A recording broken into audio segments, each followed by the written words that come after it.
यीशु मसीह के नाम से आप सभी को सत्य वचनों के ध्यान के लिए स्वागत है। मैं ही सच्ची दाखरस और तुम सभी उसके डाल हो और पिता ही किसान है। पिता ने मुझसे प्रेम किया और इस प्रेम में मैंने भी तुमसे प्रेम किया और इस प्रेम में बने रहो, ऐसा विचार यीशु हमें बता रहे हैं। जैसे कि हम दाखरस देखते हैं, उसमें डाल होंगे।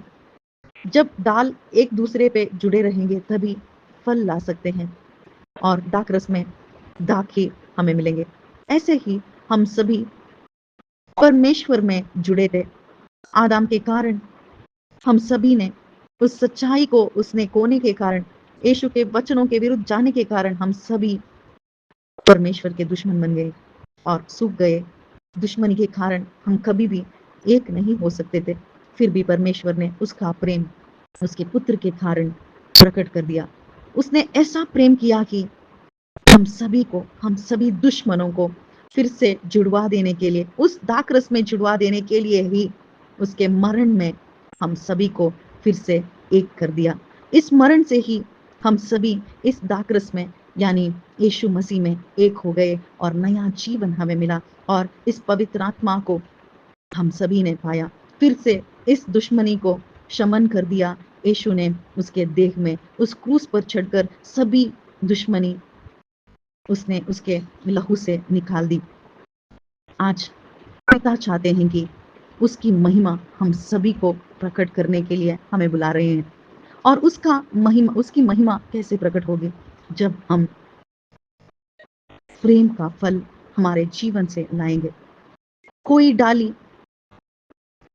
फल दाखरस से दूर होकर नहीं दे सकती, वैसे ही हम यीशु से दूर होकर उसका फल नहीं ला सकते, क्योंकि उसका फल एक ही है, प्रेम।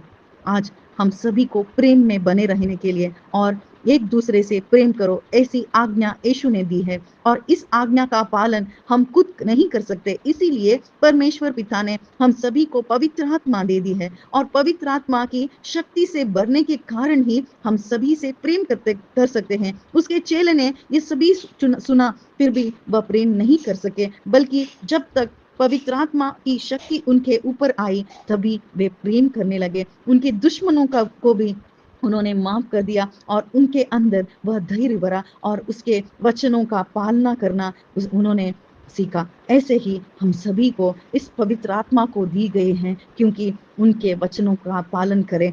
उनके वचनों का पालन ही उनका प्रेम करना, उस प्रेम में जीना है। और यीशु हम सभी के लिए एक आदर्श है, क्योंकि उन्होंने हमारा छुटकारा किसी बलिदान से नहीं, बल्कि उसके लहू से, उसके देह से ही हमें छुटवा दिया है। उस पाप से हमें निकाल कर नीति में, धर्म में हमें लाया है और पिता के संबंध में हमें एक किया है।